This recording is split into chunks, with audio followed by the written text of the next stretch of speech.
আসসালামু আলাইকুম। রায়ানের বয়স এখন 2 বছর 11 মাস। এই বয়সটা হলো দেখার আর শেখার। রায়ানের বাবা পরম যত্নে এই বাগানটি তৈরি করেছেন। বাচ্চার সামনে বাবা মাকে কাজ করতে দেখলে তারা অনেক কিছু শেখে।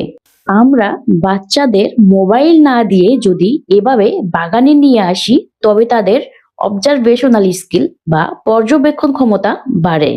দেখুন, মিষ্টি কুমড়াগুলো রায়ান ছুঁয়ে দেখছে।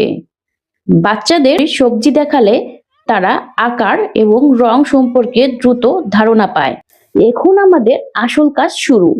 আমি কাঁচি দিয়ে সাবধানে একটা একটা করে বেগুন কাটছি। দেখুন রায়ান কতটা যত্নশীল ও দায়িত্বশীল। ও প্রতিটি বেগুন পড়ার সাথে সাথে 2 হাতে তুলে ও ঝুড়িতে সাজিয়ে রাখছে। ও জানে গাছের গায়ে কাঁটা আছে, তাই ও খুব সাবধানে ধরছে। মাঝে মাঝে আমি ওকে সাহায্য করছি বেগুনগুলো সুন্দর করে ঝুড়িতে গুছিয়ে রাখতে। এই যে রায়ান নিচু হয়ে বেগুনটা তুলে ঝুড়িতে রাখছে, একে বলে ফাইন মোটর স্কিল। এতে বাচ্চার মনোযোগ বা ফোকাস এবং চোখের সাথে হাতের সমন্বয় বাড়ে। বাচ্চার আত্মবিশ্বাস বাড়ানোর জন্য এর চেয়ে বড় কোনো শিক্ষা হতে পারে না। মাশাআল্লাহ, রায়ানের ঝুড়ি আজ ভরে গেছে। রায়ানের বাবা দেখলে খুব খুশি হবেন।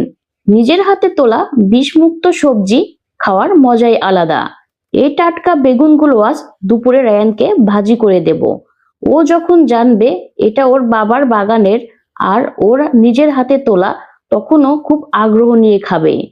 যেসব বাচ্চারা সবজি খেতে চায় না তাদের এভাবে বাগানে যুক্ত করলে সবজির প্রতি তাদের মায়া জন্মায় এবং তারা আনন্দের সাথে পুষ্টিকর খাবার খেতে শেখে। সকল মা বাবার কাছে অনুরোধ, আপনার সোনামণিদেরও এভাবে প্রকৃতির কাছাকাছি নিয়ে আসুন।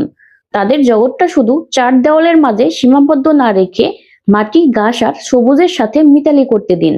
তাদের ছোট ছোট কাজে উৎসাহ দিন। ভুল করলেও পাশে থাকুন। মনে রাখবেন, আজকের এই ছোট ছোট পদক্ষেপগুলোই আগামীর একটি সুস্থ ও সুন্দর প্রজন্মের ভিত্তি। আজকের মতো রায়ানের এই ছোট্ট পাঠশালা এখানেই শেষ করছি। রায়ানের জন্য আর এই ছোট্ট বাগানটির জন্য সবাই দোয়া করবেন।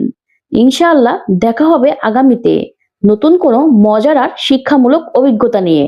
ততক্ষণ পর্যন্ত সবাই ভালো থাকুন, সুস্থ থাকুন আর পরিবারের সাথে সুন্দর সময় কাটান। আল্লাহ হাফেজ।